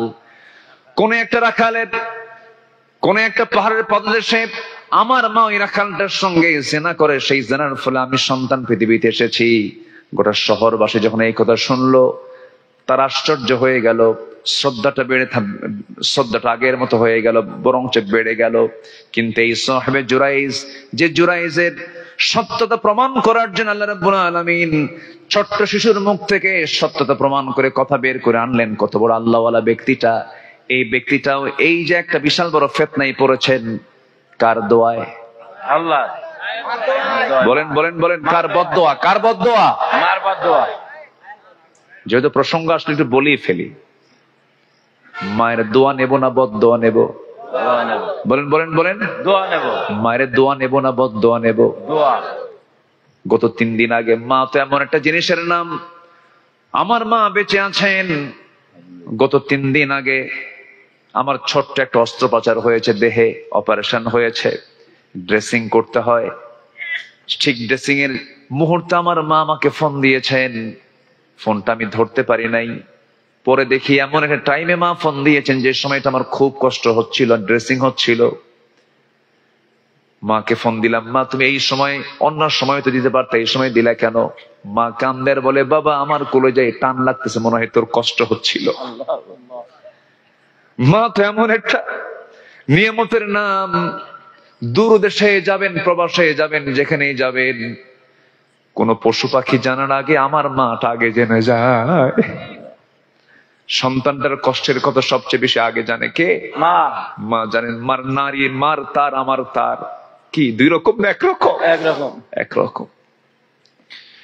এই জন্য পৃথিবীর সব আদালত আপনি এনকার করেছেন, আপনি অস্বীকার করে চলে আসছেন, কোনো সমস্যা নাই। কিন্তু মার আদালত এমন একটা আদালত, মাকে অস্বীকার করবেন, মাকে আপনি কষ্ট দিবেন, আপনার সবকিছু শেষ হয়ে যাবে। এই জন্য মার বদদোয়া নেব না দোয়া নেব? দোয়া নেব। বলেন বলেন বলেন বলেন, দোয়া নেব। জোর করে দোয়া আদায় করে নিতে হবে। মা বুড়ি হয়ে গেছে, 70-80 বছর মানুষ যখন বুড়া হয়ে যায়, তখন সেই মানুষটা শিশুর মতো হয়ে যায়। ওজন বাড়ে না কমে? কমে। ওজন কমে যায়, ডায়াবেটিস হয়ে যায়, হাড়গুলো ক্ষয় হয়ে যায়, চোখে কম দেখে। সেই মাটা শিশুর মতো হয়ে যায়, বলে বাদাম নিয়ে আসবি। শিশুর মতো হয়ে গিয়ে বলে, বাজান আমার জন্য আজকে কমলা নিয়ে আসবি, আমার জন্য আজকে বেদানা নিয়ে আসবি। ছোট্ট বাচ্চার মতো মা ডাকতে থাকে। সেই সময় আপনি আস্তে করে গিয়ে বসবেন, মাকে লম্বা করে ঘন্টার পরে ঘন্টা সময় দিবেন। আপনাকে যেমন ঘন্টার পর শুধু ঘন্টা নয়, মাসের পরে মাস সময় দিয়েছেন, সেই মার পাশে গিয়ে বসবেন, মাকে কোলে নিবেন, মাকে আদর করবেন। মাকে কোলের মধ্যে নিয়ে আপনি যদি একটু মোহাব্বত নিয়ে, যদি আপনার সম্মান শ্রদ্ধার চোখে তাকায় যদি একটু আদর করতে পারেন, মার দিলটা যদি ভরে যায়, মার দিল ভরে যাওয়া মানে আল্লাহর 8টা জান্নাত আপনার জন্য বরাদ্দ হয়ে যাওয়া। বাপমার জন্য দোয়া শিখিয়ে দিয়েছেন কে বলেন? আল্লাহ।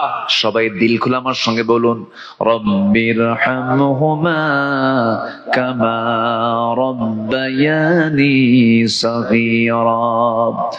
রব্বিরহামহুমা কামা রব্বায়ানি সগীরা। এমন দোয়া পৃথিবীর কোথাও আপনি পাবেন না। এই পৃথিবীতে সবচেয়ে বেশি সম্মান দিয়েছেন নারীকে, কে দিয়েছেন? আল্লাহ। আর এরা কয় আমাদের কোনো দাম নাই। সবচাইতে বেশি মর্যাদা ইসলাম দিয়েছেন নারীকে। গায়ের পোশাক খুললে কি অধিকার? না। হ্যাঁ, মেয়েদের গায়ের পোশাক খোলা অধিকার না ঢাকা অধিকার? ঢাকা অধিকার। আর ওরা কি চায়? খুলতে চায়। খুলতে চায়। আমার বন্ধুগণ, মারিয়াম আলাইহিস সালাতু ওয়াস সালাম যখন প্রশ্ন করে ফেলেছে, ও সন্তান, তোমার মা প্রশ্ন করেছে, তোমাকে জবাব দিতে হবে, তোমার পরিচয়টা কি? এবার সন্তান জবাব দিচ্ছে দোলনা থেকে, ক্বালা ইন্নী আবদুল্লাহি আতানিয়াল কিতাব ওয়া জাআলানি নাবিয়্যা।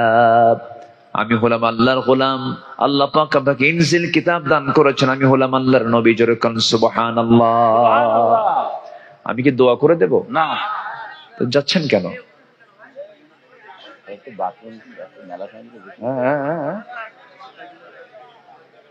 চাপ চাপ চাপ। কি চাপ? নিম্নচাপ। হ্যাঁ, একটু বসেন। এটা কি কতবেল না? জি। এই এলাকায় কতবেল হয় খুব। জি। মাশাআল্লাহ। আল্লাহ এক একটা এলাকার এক একটা বরকত দিয়েছে। আম আছে। হ্যাঁ, ছাদের উপরে মানুষ বসে আছে, আমি ভাবতেছি টেনশন আছে যে শুনতে শুনতে আবার শীত হয়ে পড়ে কিনা আবার। না। একটু সাবধানে থাকেন সবাই। আগে গার্ডওয়াল ওটাতে নাই, ওটাতে গার্ডওয়াল নাই তো, মোবাইল লাগবে। একটু খেয়াল রাখবে না যেন কেউ না পড়ে যায়। এরকম কিন্তু হয়, কিন্তু অনেক সময় হতে পারে যেন এরকম ঝুঁকিপূর্ণ যেন কেউ না পড়ে। আল্লাহ সবাইকে তুমি হেফাজতে রাখো, জোরে বলি আল্লাহুম্মা আমিন। আল্লাহুম্মা আমিন। সম্মানিত ভাইয়েরা, ছোট্ট বাচ্চা দোলনা থেকে উঠে বলতেছে যে আমি আল্লাহর গোলাম, আল্লাহ পাক আমাকে ইনজিল কিতাব দিয়েছেন, আমি নবী, আর এই মহিলা হচ্ছে নবীর মা। আল্লাহু আকবার বলেন। আল্লাহু আকবার। এখন জিব্বা কামড় মেরে আর ঠোঁট কামড়ায় বলে, আহারে করলামটা কি, আল্লাহ নবীকে আমরা হত্যা করলাম এই জন্য। আফসোস করতেছে আমরা কেন হত্যা করতে গেলাম। এই যে বিশাল ধৈর্যের পরিচয় দিয়েছেন মারিয়াম, তার চারিত্রিক সনদের সত্যতা প্রমাণ করার জন্য দিয়েছেন। আল্লাহু আকবার। এখান থেকে শিক্ষা হলো রাগ না ধৈর্য? ধৈর্য। বলেন বলেন, রাগ না ধৈর্য? ধৈর্য। ধৈর্য। আমরা ধৈর্যের পরিচয় দেব, জোরে বলি ইনশাআল্লাহ। কোন সূরা বলেন তো? মারিয়াম। মারিয়াম। মারিয়ামের 59 নম্বর আয়াত থেকে আমি তেলাওয়াত করেছি, শুধু মিলাই দেব, আমি খুব বেশি সময় নেব না আপনার, আমি খুব দ্রুতই শেষ করার চেষ্টা করবো। আজকে আমার আসার কথা ছিল না, যে সিচুয়েশন ছিল, যে অবস্থা ছিল, আকাশ তো ভালো না, না আজকে সারাদিন স্থান চেঞ্জ করছি তো এই জন্য। জায়গা ছিল আলাদা, আর এখানে নিয়ে আসছে শুধু এই মানে আবহাওয়ার মানে বৈরী আবহাওয়ার কারণে। আর এখানে মহিলা প্যান্ডেল, বহুত মহিলা। যে মায়েরা আসছে, এই যে এই বিটা এটা ভরা ফুল, ভরা ফুল না? মাশাআল্লাহ, বলি আলহামদুলিল্লাহ। আলহামদুলিল্লাহ। মায়েরা মোটামুটি বোরকা টোরকা পড়ে তো না? ইনশাআল্লাহ। মাহফিলে বোরকা পড়ে, কিন্তু মার্কেটে গেলে একটু বোরকা ছাড়ে। ভালো। তারপরে অন্যান্য জেলা ছাড়া সাতক্ষীরা জেলা ভালো আছে।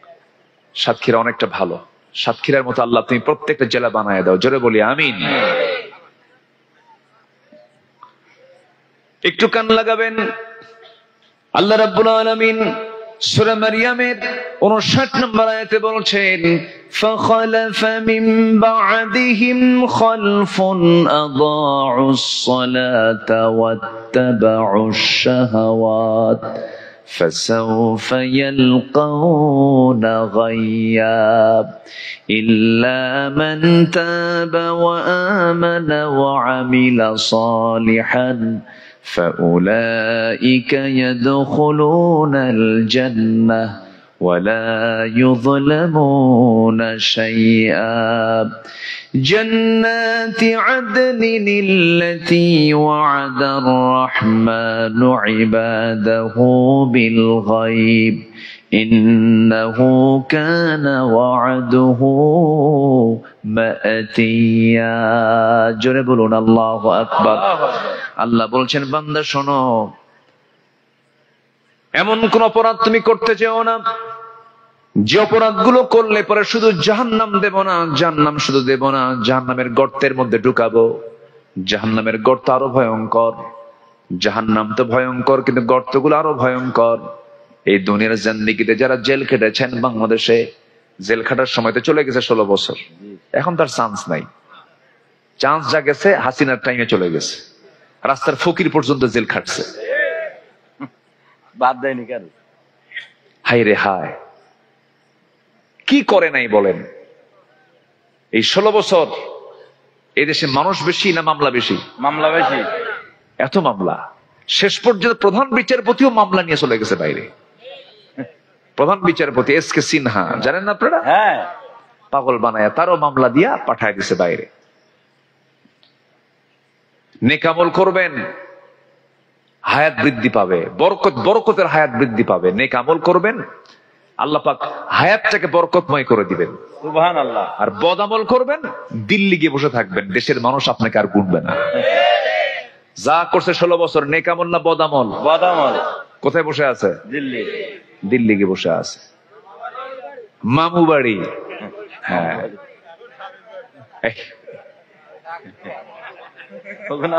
এটা বলে না, এটা এক্সেস হয়ে গেছে। ওটা বলবো কেন? আমরা শালীন কথা বলবো, অশালীন কোনো কথা বলা যাবে না। আল্লামা সাঈদী 25 বছর আগে বলেছিলেন, লন্ডন বলেছেন, আমেরিকা বলেছেন, না দিল্লি বলেছেন? দিল্লি। আরো শহর আছে না? আছে। দিল্লিতে তার কোনো আত্মীয় নাই। না। আত্মীয় আছে লন্ডনে, বোন থাকে, ভাগ্নি থাকে। আর বিয়ে বাড়িতে আমেরিকা, দেশকে কি মোহাব্বত করে দেখেন। বিয়ে বাড়ি কোথায় বানাইছে? আমেরিকা। সম্মানিত ভাইয়েরা, আমেরিকার কথা বললেন না, লন্ডনের কথা বললেন না, বললেন কিসের কথা? দিল্লি। একদম সোজা 25 বছর পরে গিয়ে কোথায় পড়ছে? দিল্লি। দিল্লি গিয়ে পড়ছে। মামা বাড়ি। চিন্তা করেন, এমন একটা সময় আসবে পালানোর জন্য একটা ইঁদুরের গর্ত খুঁজে পাবা না। ঠিক আছে কিনা বলেন? পালাতে পারছে? দরবেশ পালাতে পারছে? দাড়ি ছিল না কাটছিল? বলেন বলেন বলেন বলেন। তাও কি পালাতে পারছে? না, পারে নাই। এই দেশের 1 নম্বর ধনী কে? দরবেশ। দরবেশ। তাহলে ধনী, তার টাকা আছে, তাও হয় নাই। ক্ষমতা ছিল, তাও হয় নাই। ধরে ফেলছে, ধরে ফেলছে। আইন মন্ত্রীকে ধরে বলে, স্যার সিনসি আপনাকে চলেন, থানায় চলেন। আইন মন্ত্রীকে, আমি কি একা আসছি? আমি তো জামাতের সাথে আসছি। কে? কই যে বসে আছে। কে মাথার চুল কালো, মুখে দাড়ি নাই, লুঙ্গি পড়া, গেঞ্জি পড়া লোকটা কে? কে ভালো করে দেখো, ওটাই দরবেশ। ওরা চেয়েছিল আলেমদেরকে বেইজ্জত করতে, আল্লাহ ওদেরকে লুঙ্গি খুলে ফেলেছেন। আল্লাহ আছে না নাই? আল্লাহ সব দেখেন, সব বুঝেন। সম্মানিত ভাইয়েরা, আমরা একটা সুন্দর সময় পেয়েছি। আমরা আগামীর দেশ দেখতে চাই কোরআনের বাংলাদেশ। জোরে বলি ইনশাআল্লাহ। আর জোরে বলি ইনশাআল্লাহ। আমাকে 2018 সালে ধরে নিয়ে চলে গেল থানায়। সাতক্ষীরায় তো মাঝে মাঝে আসতাম, আর এসপি অফিসে নিয়ে চলে যেত। কতবার যে ধরছে আল্লাহ জানে। অনেক কিছু করেছে। তো আমাকে ধরে নিয়ে থানায় নিয়ে বললো, হুজুর বেয়াদবি হলে মাফ করে দিয়ে। ওসি সাহেব বলে, আমি বললাম কেন বেয়াদবি কেন? হুজুর বেয়াদবি করে ফেলেছে, আপনার তো কোনো দোষ নাই, ধরে আনছি, মাফ করে দিয়ে। মামলা দিবেন না? হুজুর মামলা না দিলে আমার চাকরি থাকবে না। মামলা দিয়া বলে, হুজুর কি করবেন, সামনে নির্বাচন, জেলটা খাটেন, নির্বাচনের পরে বের হয়ে আসেন। কি সুন্দর কথা। হুজুর কি করবো আর? হুজুর বদদোয়া দিয়েন না, চাকরি বাঁচান তো ফরজ, বউ বাচ্চা আছে, চাকরি বাঁচান তো ফরজ। আমি বললাম ইমান বাঁচান তো নফল। ঠেলে নিয়ে চলে গেল কোর্টে। আমাকে উঠানো হলো। জজ সাহেব আমাকে দেখে চিনে, জিব্বে কামড় মেরে কয়, কি করি, জামিন তো নাই। এমন মামলা, মামলার যে আইনের যে ধারা, জামিন অযোগ্য। পাঠায় দিল জেলখানায়। ঢুকলাম, চুরি তো আর করে নাই, ডাকাতি আর তো করে নাই, দুঃখ কিসের? ঢুকলাম ভিতরে, দেখি এক বুড়ো চাচা, এরকম 80 বছরের মতো বয়স, এক বুড়ো চাচা আমাকে দেখে এত খুশি হলো, আমাকে দেখে বেচারি লম্বা একখান সালাম দিয়ে বলে, হুজুর আপনি জেলখানায় ঢুকছেন? খুব খুশি হলাম। তো বললাম, জেলখানায় ঢুকলে কেউ খুশি হয়? কে বাবাজি, কত মাহফিলে গেছি, অনেক উঁচু মঞ্চ, আপনি কথা বলেন, এত চেষ্টা করছে আপনার সঙ্গে একটাবার মুসাফা করব, একটু বুকের সঙ্গে বুক মিলাবো, বহু চান্স নেওয়ার চেষ্টা করেছে, পারি নাই। আল্লাহ আমাকে কত সুন্দর মিলাই দিয়েছে হুজুর, দোয়া করে আপনি জেলখানায় থাকেন। বুঝলেন? আমি মুরব্বীটাকে জড়ায় ধরলাম, জড়ায় ধরে বললাম, চাচা যাক আপনি খুশি হয়েছেন তো? কে বাবা মহা খুশি। তো বললাম, আপনি কেন জেলখানায়?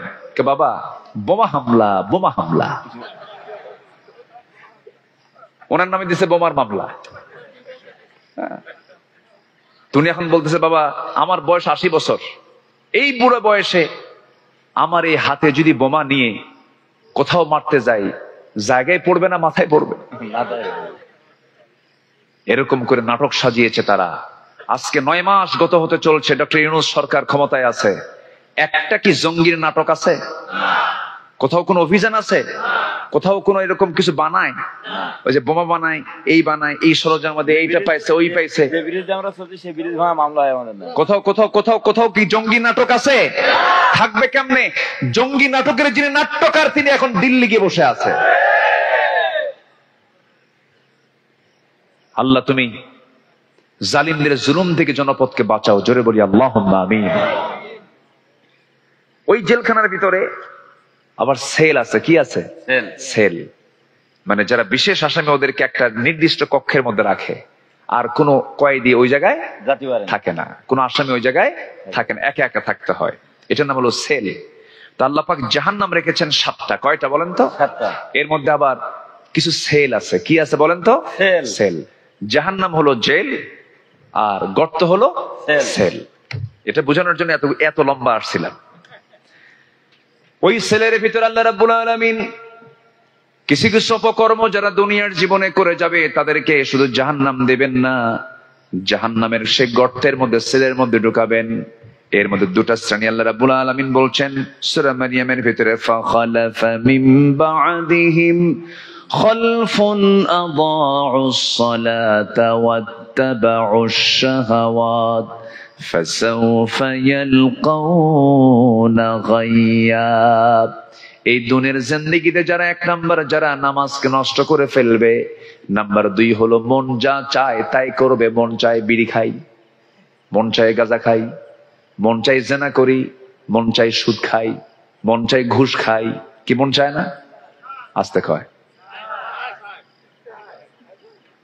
মন তো চায়, চাইলে কি খাওয়া যাবে?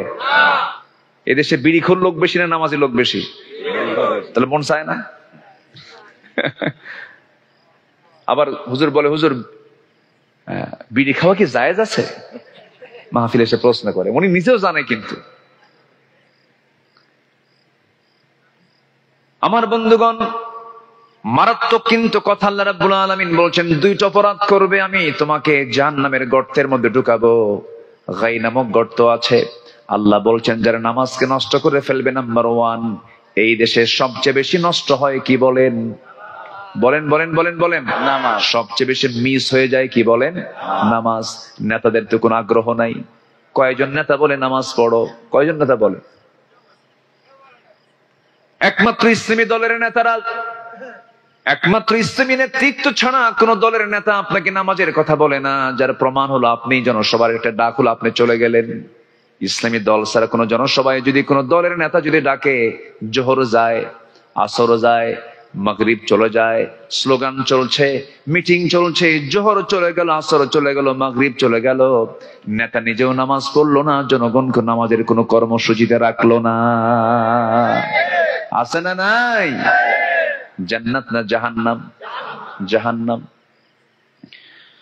আমার বন্ধুগণ, নামাজ নষ্ট করা যাবে না। নাম্বার 2 হলো মন যা চায় তা করা যাবে না। মন তো অনেক কিছুই চায়। সুন্দরী মেয়ে মানুষ দেখতে মন চায়, দেখা যাবে না।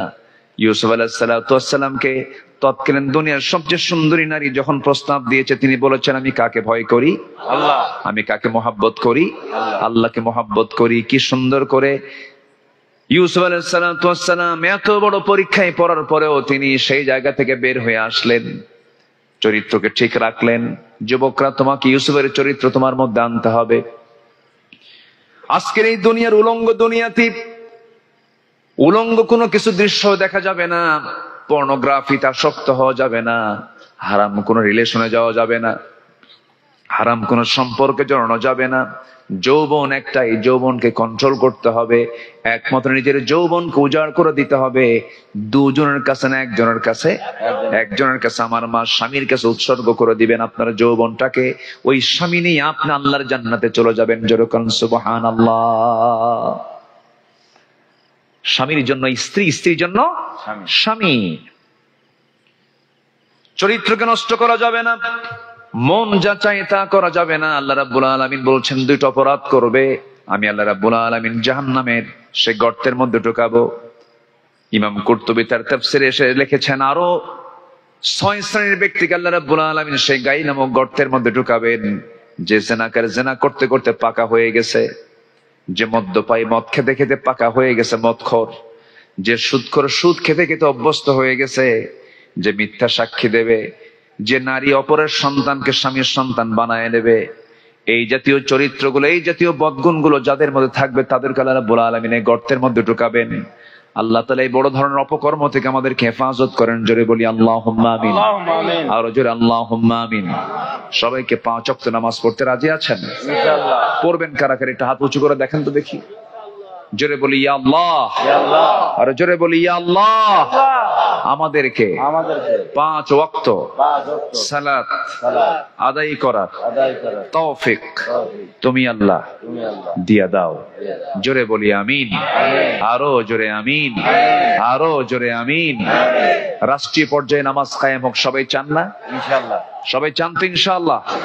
ব্যক্তিগত জীবন থেকে শুরু করে নিয়ে রাষ্ট্র পর্যন্ত ইসলাম আসুক, সবাই চান কিনা? আল্লাহ কবুল করুন, আল্লাহ কবুল করুন, আল্লাহ কবুল করুন। জোরে বলি আমিন। সবাই বসুন, যতটুকু হয়েছে আমরা এখন সোজা দোয়ার দিকে যাব। 12টা বাজে, ওঠেন কেন? বসেন। আমরা চাইবো কার কাছে? আল্লাহর কাছে। আল্লাহর কোন কালেকশন নেই।